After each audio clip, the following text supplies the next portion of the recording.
Movie जंग presence alpha. इस movie की कहानी की शुरुआत 20,000 साल पहले यूरोप के मैदानों से होती है। वहां रहने वाले एक जंगली कबीले का सरदार, जिसका नाम ताओ है, अपने कबीले के शिकारी दल के लिए नए नौजवानों को शामिल करने के लिए उनकी परीक्षा लेता है। ताओ का अपना बेटा, जिसका नाम कीड़ा है, भी आज इस परीक्षा में सफल होता है और ताओ इसमें बहुत खुश होता है और उसे अपने गले लगाता है। लेकिन उसी रात उसकी पत्नी अपने पुत्र के शिकारी दल में शामिल होने पे चिंता व्यक्त करती है, क्योंकि उसे अभी भी नहीं लग रहा कि उनका बेटा इसके लिए तैयार है। कीड़ा भी उन दोनों की सारी बातें सुन रहा है। फिर वो दिन आता है जब कबीले के शिकारी दल को शिकार के लंबे सफर पे निकलना है। पूर्वजों की आराधना के बाद शिकारी दल अपने अपने परिवार के सदस्यों से मिलते हैं और वापस आने का वादा करते हुए वहां से विदा लेते हैं। सफर की पहली रात ताओ केड़ा को लकड़ी की रगड़ से आग पैदा करने को कहता है, लेकिन केड़ा कोशिश करने के बाद हार मान लेता है। तब ताओ केड़ा को बताता है कि अगर वो थोड़ा और पेशेंस से काम लेता तो यकीनन आग जल जाती। अगली सुबह वो सब फिर अपने सफर पे निकलते हैं।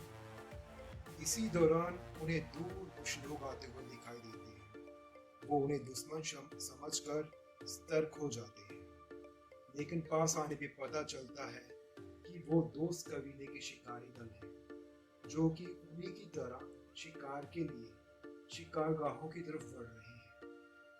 दोनों दल एक साथ शिकार करने की बात करते हैं और उनके पूर्वजों द्वारा बनाए गए चिन्हों, जो उन्हें शिकारगाह की तरफ जाने का रास्ता दिखाते हैं, की बात करते हैं और बोलते हैं कि यही चिन्ह उन्हें घर वापस लौटने का रास्ता भी दिखाएंगे।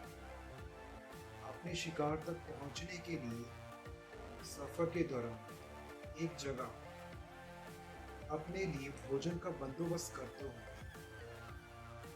कबीले के शिकारी एक जंगली सुअर को जख्मी करते हैं। इससे पहले कि कोई और उस सुअर को मारता, ताओ अपने बेटे केड़ा को सुअर को मारने के लिए कहता है। केड़ा अपने नुकीले पत्थर के औजार से उसे मारने की कोशिश करता है, पर उसमें दया खाकर उसे नहीं मारता। शायद उस जानवर को अपने हाथों से नहीं मारना चाहता। इस पर ताओ केड़ा पे गुस्सा होता है और कहता है कि जंगल का कानून है कि यहाँ सिर्फ ताकतवर ही जीवित रहता है और तुम्हें भी ऐसा ही बनना पड़ेगा। रात होने पे दल अपने आसपास किसी जंगली जानवर के होने का आवाज पाते हैं। इससे पहले कि वो कुछ समझ पाते, एक जंगली भेड़िया उनके एक साथी को खींचकर अपने साथ ले जाता है। अपने साथी को बचाने के लिए वो कुछ नहीं कर पाते, लेकिन अगली सुबह वो उसकी याद में एक चिन्ह बना करके आगे बढ़ जाते हैं। उनका ये सफर बहुत दिन जारी रहता है। एक रात ताओ अपने बेटे केड़ा को बताता है कि उनके पूर्वज, जो कि अब आसमान में है, हमेशा उनका मार्गदर्शन करते रहेंगे। वह एक दिन तुम्हें भी उनके कबीले का मुखिया बनना है, अपने लोगों की रक्षा करनी है और उसका भार अपने कंधों पे लेना है, जैसे कि एक वॉल्फ अपने पैक के लिए करता है। वो अपनी कमजोरी कभी भी किसी भेड़िया के सामने नहीं होने देता, क्योंकि उस भेड़िया को ये पता होता है कि उसके पैक में ही ऐसे बहुत सारे भेड़िए पक्का होंगे जो उसकी सरदार और मुखिया की पदवी को चुनौती देने के लिए हमेशा तैयार रहते हैं। आखिर वे सब एक ऐसे स्थान पर पहुंचते हैं जहां उन्हें कुछ जानवरों का ताजा मल मिलता है। वो अनुमान लगाते हैं कि वो शिकारगाह पहुंच गए हैं। अगले ही सीन में हमें दिखता है कि उनके सामने बहुत सारे जंगली भैंसे हैं, जो कि इस मैदान, जिसकी एक तरफ खाई है, के पास एक दल में घास खा रही है। ताऊ अपने साथियों के साथ उन्हें खाई की तरफ धकेलने का प्लान बनाते हुए आगे बढ़ने के लिए कहता है। साथी चिल्लाते हुए भैंसों की तरफ भागते हैं और अपने भालों से भैंसों पे हमला करते हैं। अचानक हुए इस हमले से भैंसे डर कर खाई की तरफ भागते हैं और उसमें गिरने लगते हैं। लेकिन कुछ भैंसे वापस शिकारी दल की तरफ हमला करने के लिए बढ़ते हैं। कीड़ा अचानक हुए इस हमले को समझ नहीं पाता और भैंसों के बीच में फंस जाता है। भैंसों के हमले से कीड़ा बच तो जाता है, लेकिन एक भैंसे के सींग उसके लिबास में फंस जाते हैं और वो भैंसा कीड़ा को अपने साथ खाई की तरफ लेके भागता है। इससे पहले कि ताऊ का भाला उस भैंसे को मार गिराता, वो भैंसा कीड़ा को खाई से नीचे उछाल देता है।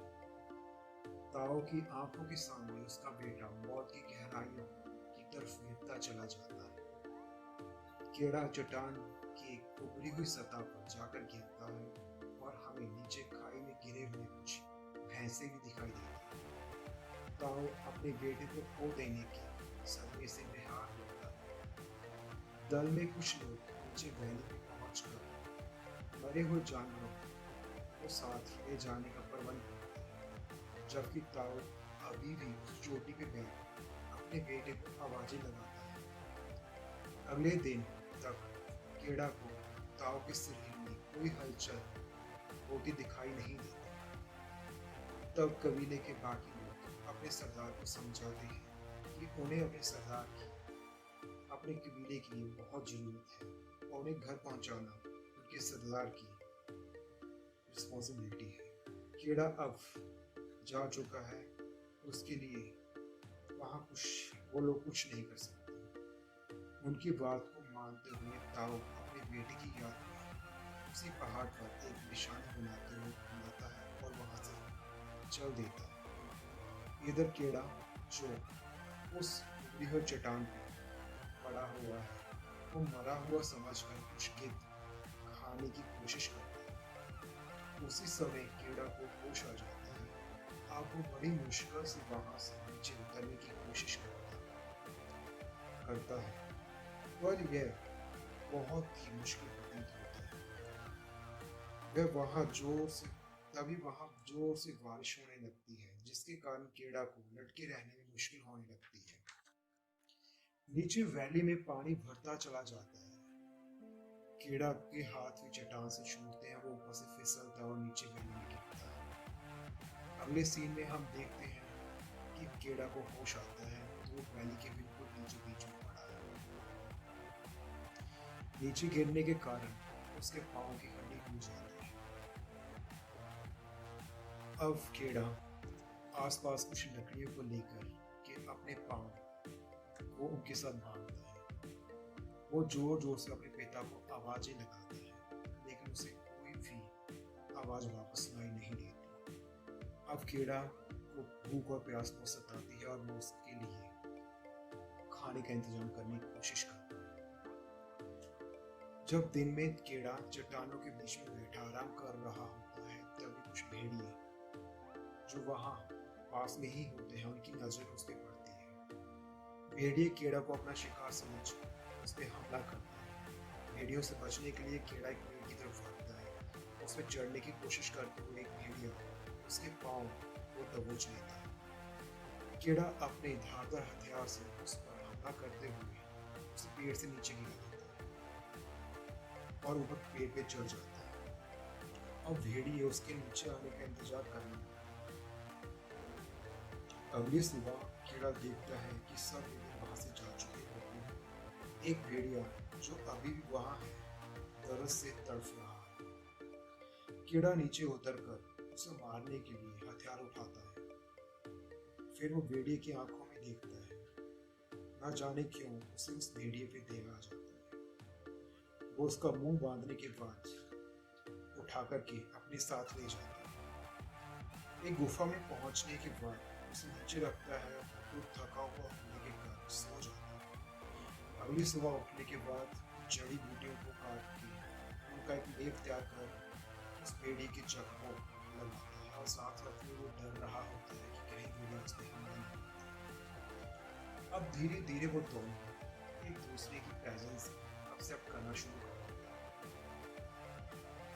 कीड़ा को भोजन के लिए खरगोश को मारकर लाना, भेड़िए को उसमें से कुछ मांस देना, अपने अकेलेपन को दूर करने के लिए अपने माँ और पिता की बातें भेड़िए के साथ शेयर करना, उसे कहीं ना कहीं कुछ भावनात्मक सुख की अनुभूति करवाता है। कीड़ा जब महसूस करता है कि वो अब स्वस्थ हो चुका है और स्वस्थ है और वो अपना सफर जारी कर सकता है, तो वो भेड़िए को वापस जाने के लिए बोलता है और वहां से अकेले निकल पड़ता है।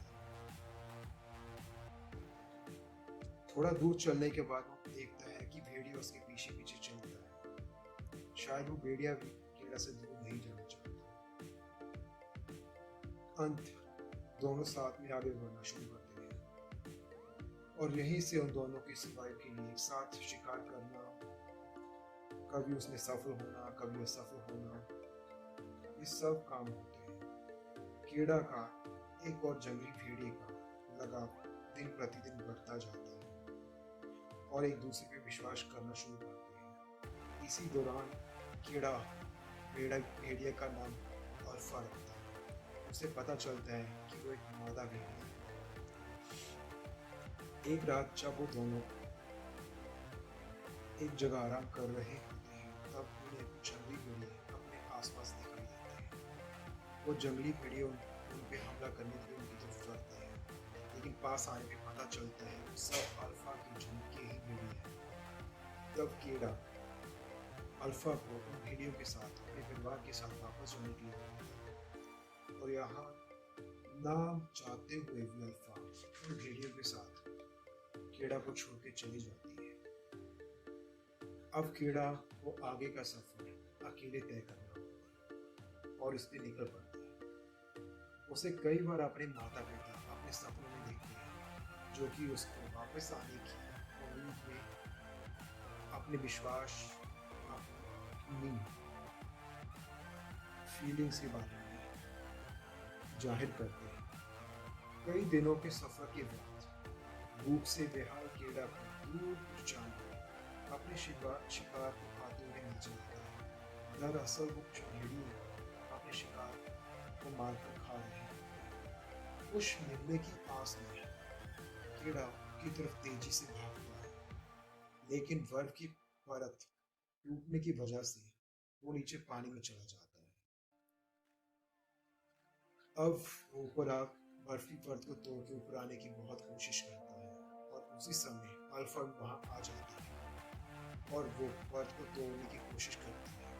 काफी जद्दोजहद के बाद परत टूटती है और अल्फा कीड़ा को बाहर खींचकर ऊपर सतह पे लाने की कोशिश करती है। कीड़ा के कपड़े जो अब तक गीले हो चुके हैं और उसे बहुत ज्यादा ठंड लग रही है, इसके कारण वो कांप रहा होता है क्योंकि ये सारा मौसम बर्फबारी का है। अपने गीले कपड़ों को निकाल कर एक तरफ रखने के बाद अल्फा के साथ वो चिपक कर उसकी फर की गर्मी को फील करता है। अब एक बार फिर से वो दोनों इस लंबे सफर के लिए एक साथ होते हैं। चलते चलते कीड़ा को रास्ते में एक इंसान दिखाई देता है, जिसे देख कीड़ा बहुत खुश होता है। उसे लगता है कि अब उन्हें खाने के लिए और पीने के लिए कुछ न कुछ मिल जाएगा, लेकिन वहां पहुंचने पर उसे निराशा ही मिलती है क्योंकि वो इंसान मृत होता है। वो अपने तंबू जो उसके पास में ही लगा होता है, कीड़ा उसमें घुसता है और खाने पीने के लिए कुछ ढूंढता है, लेकिन उसे कुछ नहीं मिलता। तब उसे पता चलता है कि वो इंसान शायद वो भी भूख और शिकार न मिलने के कारण मर गया। अल्फा को विश्वास दिलाते हुए कि वो अपने घर जरूर पहुंचेंगे, कीड़ा अल्फा को साथ लेके फिर इस सफर पे निकलते हैं।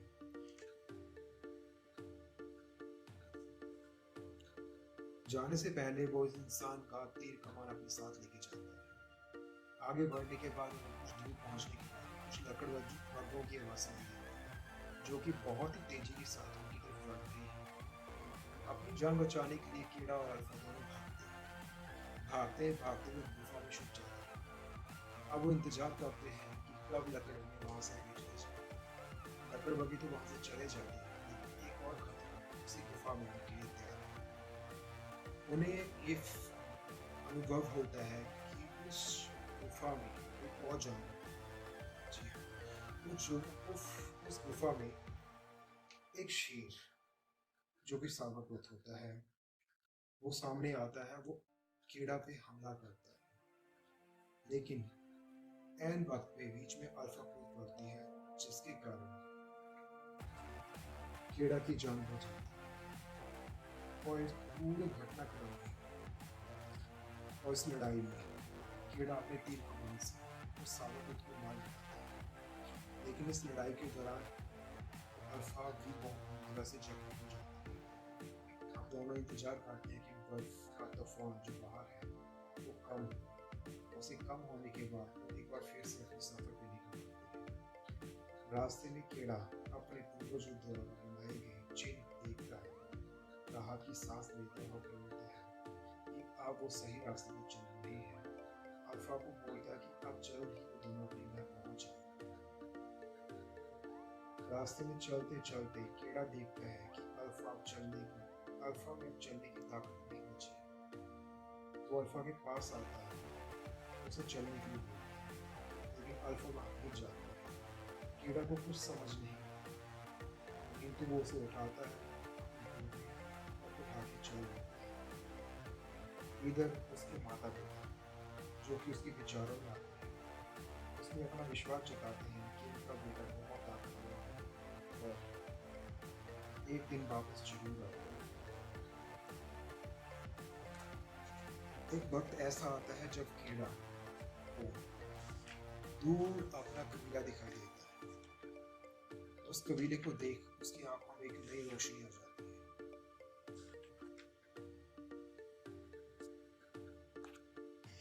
कीड़ा अल्फा को बोलता है कि उन्होंने कर दिखाया, वो घर पहुंच गए, उन्होंने कर दिखाया। तो अभी अगले सीन में हम देखते हैं कि कबीले का मुखिया ताऊ अपनी पत्नी के साथ कबीले में बैठा है और अपने औजारों को तीखा कर रहा है। तभी कीड़ा अल्फा को उठाए कबीले में आता है। अल्फा जिसकी आंखें अब तक बंद हो चुकी हैं। सब कबीले वाले उसे हराने के साथ देखते हैं। उन्हें खुशी भी होती है कि कीड़ा वापस आ गया। कीड़ा के माता पिता उसके पास भागते हुए आते हैं, उसे गले लगाते हैं। उनकी आंखों को अपने भी विश्वास नहीं हो रहा होता कि उनका बेटा उनके बीच वापस आ गया है। ताओ अपने पूर्वजों का धन्यवाद करता है जिन्होंने कीड़ा को वापस आने का रास्ता दिखाया। कीड़ा अल्फा की तरफ इशारा करते हुए कहता है, पिताजी उसे बचा लीजिए, उसने अपनी जान को जोखिम में डाल मेरी जान को बहुत बार बचाया। इसके बाद उन दोनों को वहां से उठा करके एक बंद कमरे में ले जाया जाता है, जहाँ की कबीले की पूर्वज उन दोनों का अपनी जड़ी बूटियों और तंत्र के द्वारा इलाज करती है। और इसी इलाज के दौरान अल्फा उस शावकों को जन्म देती है। तब उन्हें पता चलता है कि रास्ते में अल्फा बेहोश क्यों हो जाता है। अब इन शावकों का कबीले में आने पर उनकी पूर्वज उनका स्वागत एक नए सदस्य की तरह कबीले में करते हैं। और हम देखते हैं इस तरह की इस कहानी में हमें जंगली भेड़िए और एक इंसान के बीच में परस्पर विश्वास, एक दूसरे की प्रेजेंस को अपनाने, पूरे घटनाक्रम बहुत ही ब्यूटीफुल दिखाया है। कुछ साल और बीतते हैं और उसके बाद अवस्थ कबीले के शिकारी दल में एक पूरा झुंड शिकार करने को होता है, जो कि इस बार के साथ शिकार को निकलते हैं। जी दोस्तों, ये कहानी यहीं पे खत्म होती है। शायद आपको ये कहानी पसंद आई तो आप लाइक करें। और मैं इस मूवी के बारे में आपको बताता हूँ। अल्फा मूवी अगस्त 2018 में रिलीज हुई थी और इस मूवी की IMDb रेटिंग 6.7 है। मूवी का जो अनुमानित बजट है वो 51 मिलियन डॉलर्स है और इस मूवी ने बॉक्स ऑफिस में टोटल 98.2 मिलियन डॉलर का बिजनेस किया था, जो कि एक हिट मूवी की श्रेणी में आता है।